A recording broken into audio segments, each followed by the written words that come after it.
We're serving up a heaping helping of presidential politics this Thanksgiving week.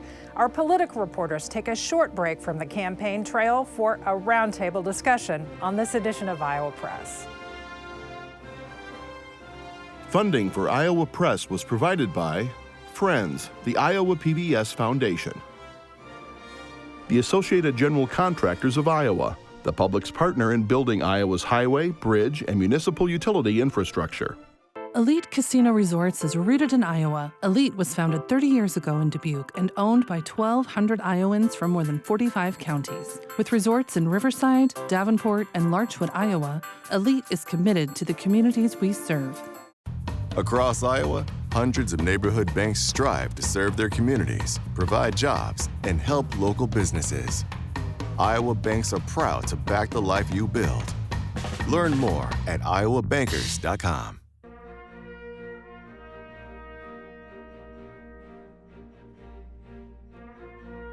For decades, Iowa Press has brought you political leaders and newsmakers from across Iowa and beyond, celebrating 50 years of broadcast excellence on statewide Iowa PBS.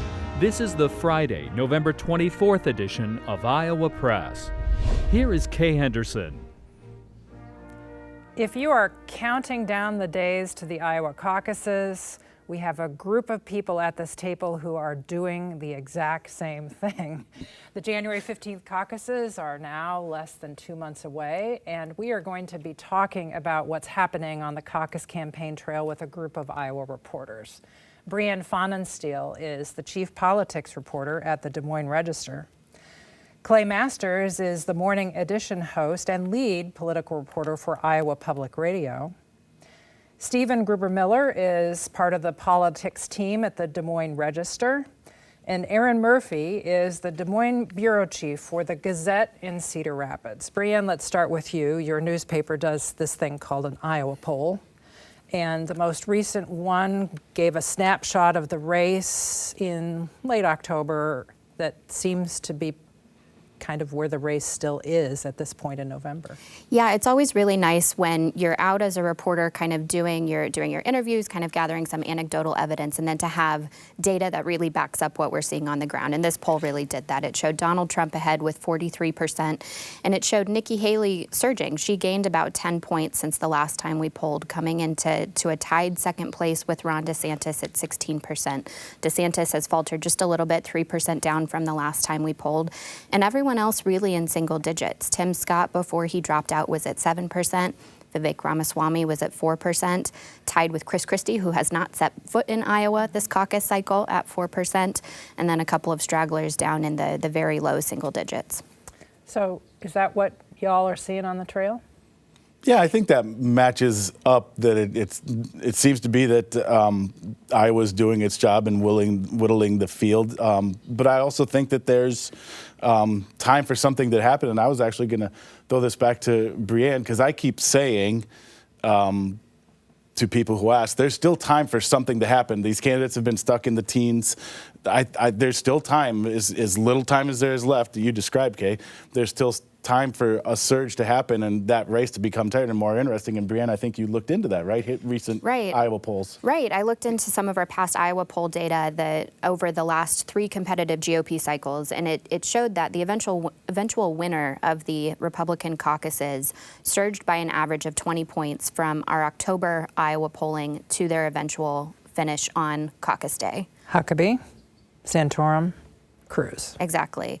And so 20 points, it feels like this race has been holding very steady, but in the past, we've seen an enormous amount of movement in these final 2 months, because that's when people are really tuning in. It's when people are starting to make their decisions and go from, I'm considering 3 or 4 people to 1 or 2 people, and then ultimately on caucus day. But, a 20-point surge for Haley and DeSantis at this point still would not put them ahead of Donald Trump. If Donald Trump stays at 43%, they would end up being about 7 points behind him on caucus day, which, we've talked about on the show is a second place showing strong enough for these candidates to have some momentum into New Hampshire. But that would be a lot of movement for either of them. One person who's not showing up on the Iowa campaign trail anymore is Mike Pence. Stephen, you covered the Pence campaign closely. What can you tell us about its demise? Yeah, he was really trying sort of an old school, like, scrappy campaign, scrappy startup. He had some caucus veterans on his staff, and, you know, he would go places, you know, sometimes he would go places where there was already a crowd built in, so like a county party fundraiser. I went to the Atlantic Perry high school football game with him where he did the coin toss. So some things like that where he could get some like earned media attention, so local paper, local TV station. But it wasn't really breaking through. He didn't really have the fundraising that some of his rivals had. And ultimately, you know, he decided to drop out. But one of the things that I was thinking when you were discussing earlier, part of it is that the debate stage is really making it do or die for some of these candidates. And Pence was struggling to get enough donors to get onto the third debate stage. And so if he's spending all of his time fundraising and all of his time trying to get these donors, it makes it really hard. Now, I think he also had some unique challenges on top of that, disliked by many Donald Trump supporters for not being loyal enough to Donald Trump, perhaps seen as too close to Donald Trump by the other everyone else crew in the Republican Party. So he was sort of in a lose-lose position, but I think that, you know, the debate stage made that crunch even harder. Clay, we also are missing Tim Scott on the campaign trail these days after he ended his campaign. Yeah, the South Carolina U.S. Senator got in back in May, and I went out and covered him in Sioux City when he was making that announcement. It was also at the time that Florida Governor Ron DeSantis was having that kind of botched announcement on Twitter or X or whatever we're calling it these days. Senator Scott had a very much more hopeful message. That's what a lot of people said to me they liked about him, is that he was talking about hope for the country. It wasn't the kind of doom and gloom that you hear from a Donald Trump speech or even from the governor of Florida, Ron DeSantis. And so, again, Scott really struggled to take off. And we talk about the momentum that these different candidates get, or there's a surge in the polls. Well, surging in the polls isn't like it used to be, because many of these candidates that will have some kind of a rise, we're still talking very, very low. And the people that were thinking about Tim Scott, that were thinking about Mike Pence, there weren't a whole lot of people that were doing that. But when you get closer to caucus day, caucus night, you do start to see some kind of a shift. And what's different this time around is that the field is just so much smaller than it's been. It's gotten smaller. And then you have Donald Trump, the figure that he is, that is such a dominant force within the Republican Party today. Tim Scott he was one of those interesting candidates that for the longest time, he was on everybody's list, it felt like. Yeah. When earlier, Brianne talked about, you talk to people and they have 5 or 6 people. Everybody had Tim Scott, but hardly anybody had him as their first choice. That was where he struggled to break free from. And we were talking about the poll. Brianne, you looked at, you know, Scott's second choice poll numbers after he dropped out, and they split pretty evenly between Trump, DeSantis, and Haley, and it doesn't really make a meaningful difference in terms of where the support goes. Let's turn to Donald Trump. Erin, what's up with his durable support? I mean, durable. Yeah. We had a couple of political scientists on this program last week from Grinnell College and from Iowa State University who literally used the word durable. Yeah, when you graph the poll results that we've seen so far this year, Donald Trump is a straight line right across the top, right in Iowa in the mid to upper 40s roughly, and it's been unwavering. And that speaks to, again, referring to what we see on the ground, you know, people who are Trump supporters are pretty much Trump supporters. And look, he's obviously, part of it at this point in time is he's been around forever. People aren't going out to see and try and figure out what opinion they have of Donald Trump, whether or not they like him. You know, they know who Donald Trump is, and they either support him or don't and are looking for another candidate. So that's part of that reason that he's been so steady. And to put some of that into perspective, again, going back to our polling, we asked likely Republican caucus goers how enthusiastic they were about their choice. And overall, across every respondent, 30% said that they were extremely enthusiastic about their first choice for president. It's 47% among Donald Trump supporters, so well above the average there. If you look at DeSantis supporters, people who name him as their first choice for president, it's 25% and just 19% for Haley. So it kind of charts that, exactly that phenomenon you're talking about, that people who are with Donald Trump are with Donald Trump, and they're very excited about it. The other thing about this race is that, you know, you have a former president who is not appearing on the same stage with the people who are challenging him for the Republican Party's 2024 presidential nomination. Clay, what impact would it have if there would ever come a point when that would happen? Well, backing up here and thinking about the way that the last Republican cycle worked 8 years ago, remember, everybody was trying to get on that debate stage so they could be the alternative to Trump, so they could stand on that stage. Trump was very regular to remind that he was increasing the ratings for Republican primary presidential debates. And this time, they're trying to get on a debate stage that he's not even a part of. And so it creates this really interesting dynamic where you really have to wonder what kind of an impact those debates are even going to have on the race as a whole. The other thing, too, is that Donald Trump also has a celebrity factor to him. He's a former president. People have known him. Many people have grew up watching him on The Apprentice. I've talked to people that just show up to see him and don't even understand that, oh, the caucus is something that I need to show up for on a Monday night. So there's also the celebrity factor that's playing into him. And again, it goes back to whether or not a second place finish is enough to make any kind of a dent on his support in the state. We're about halfway through our discussion, and we may spend the rest of the time talking about this. But Erin, Governor Kim Reynolds endorsed Ron DeSantis earlier this month. Yeah, and for people who haven't been following this forever, there's some historical context to that. It's the first time since Terry Branstad in 1995, the first time that a sitting Iowa governor endorsed a presidential candidate before the caucuses. So a little bit of a break from tradition there.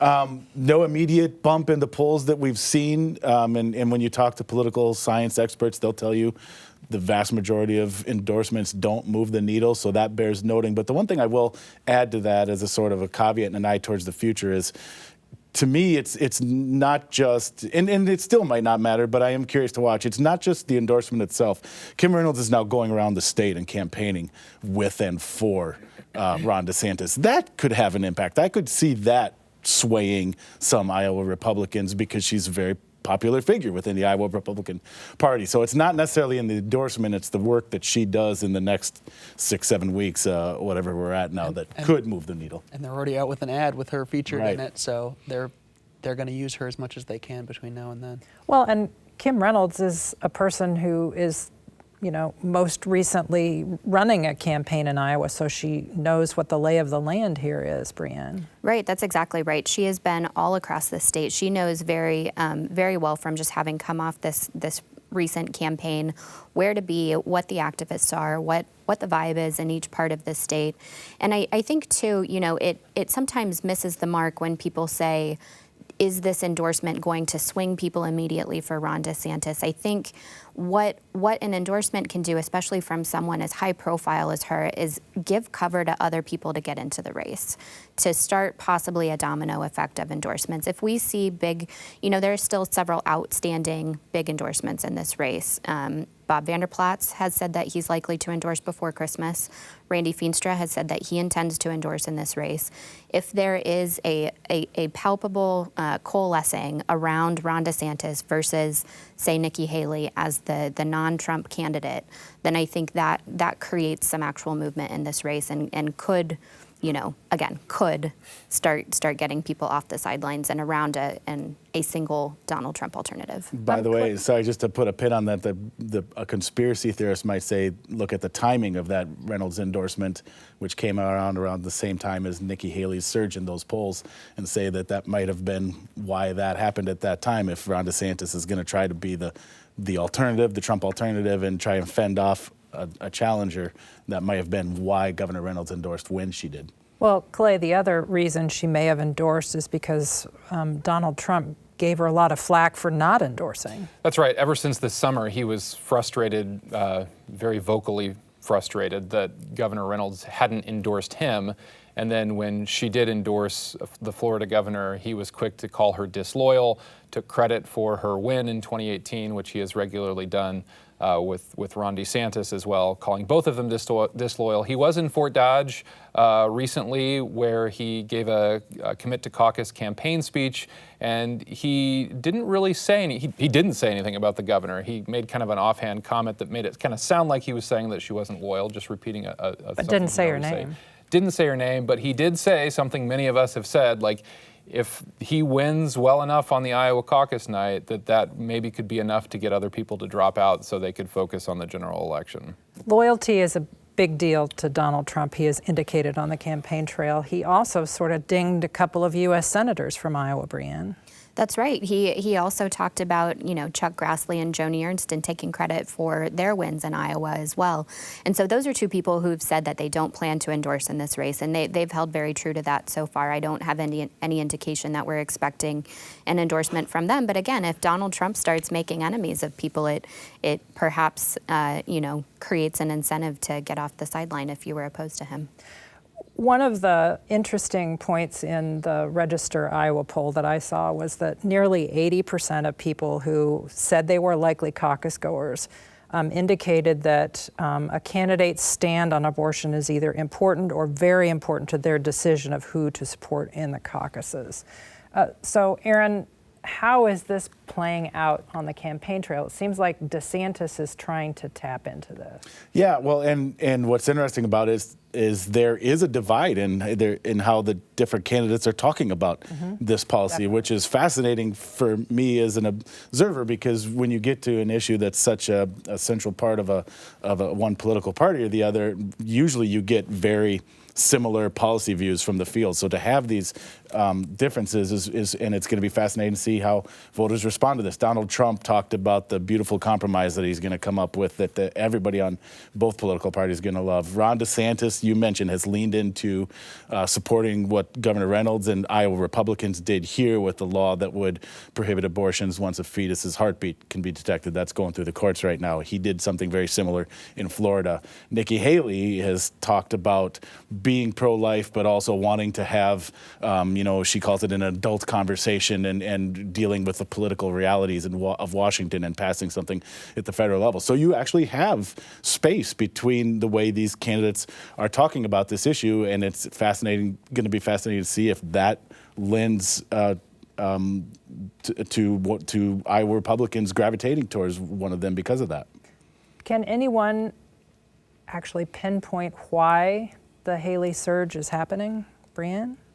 I think I would put a lot of it on the debates, honestly. It has been, some of these debates have been crowded. They have featured a lot of people talking over each other, a lot of distractions.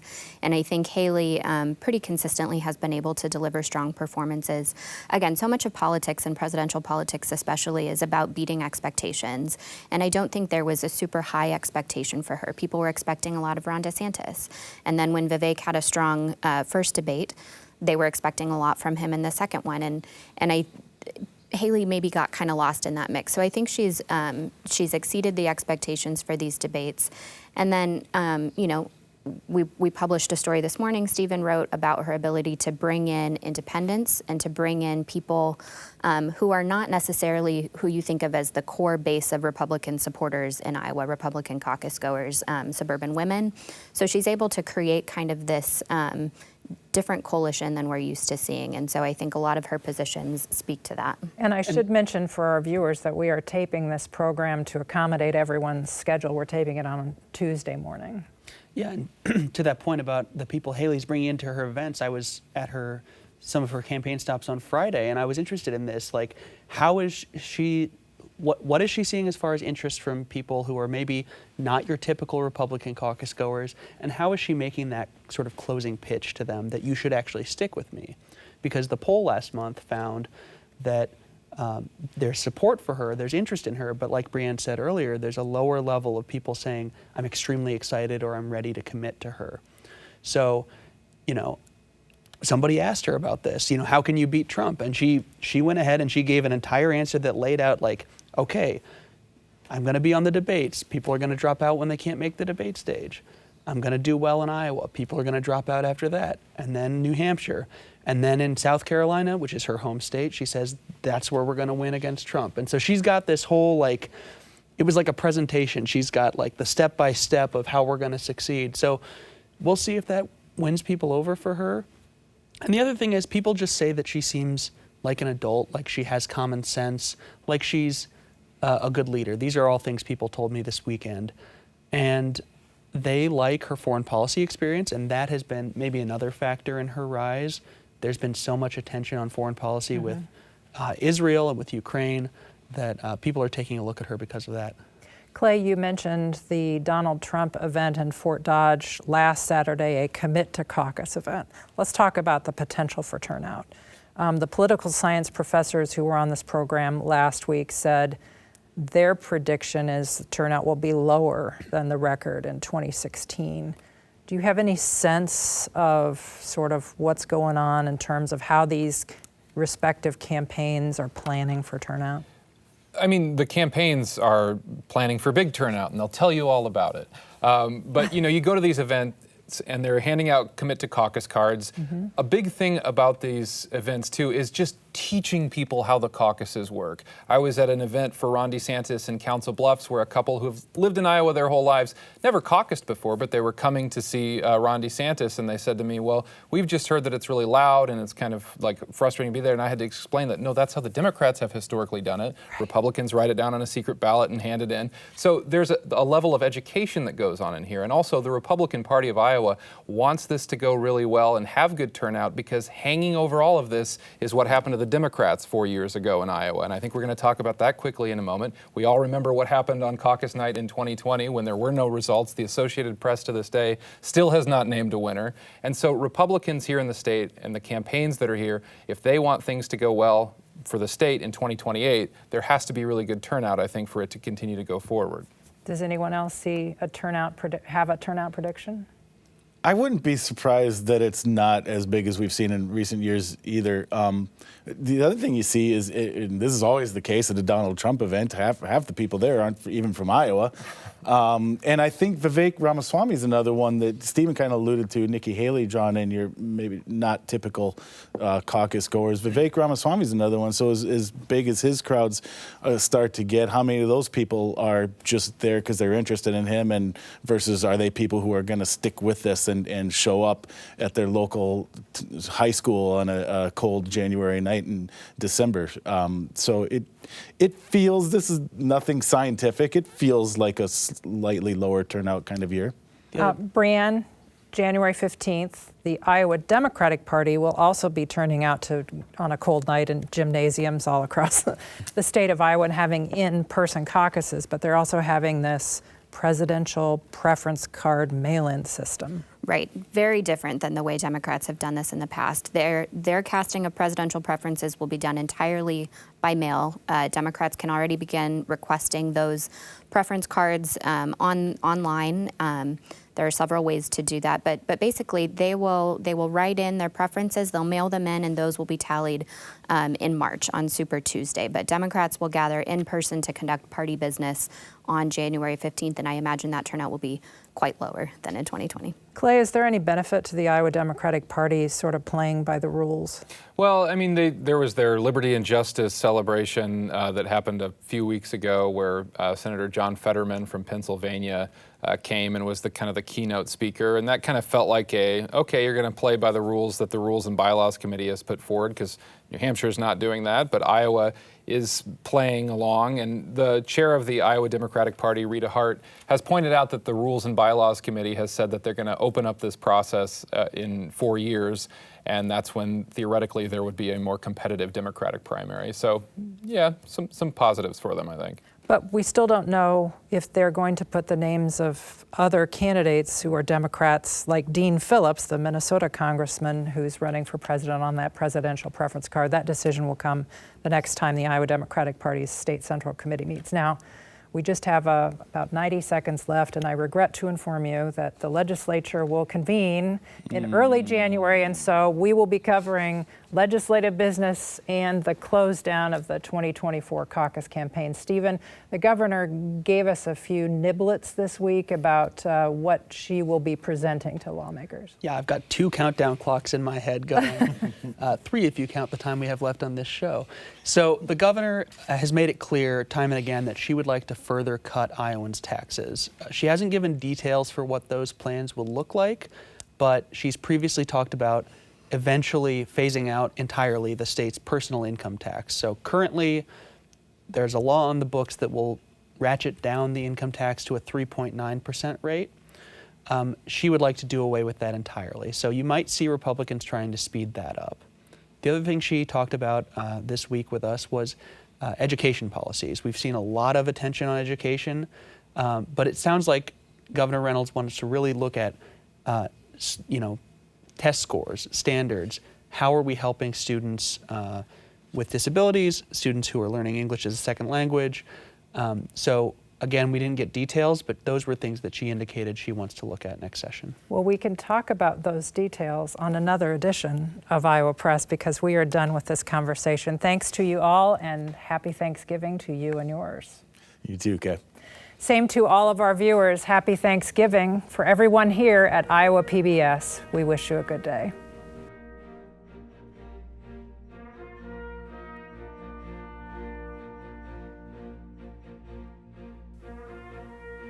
Funding for Iowa Press was provided by Friends, the Iowa PBS Foundation, the Associated General Contractors of Iowa, the public's partner in building Iowa's highway, bridge, and municipal utility infrastructure. Elite Casino Resorts is rooted in Iowa. Elite's 1,600 employees are our company's greatest asset. A family-run business, Elite supports volunteerism, encourages promotions from within, and shares profits with our employees.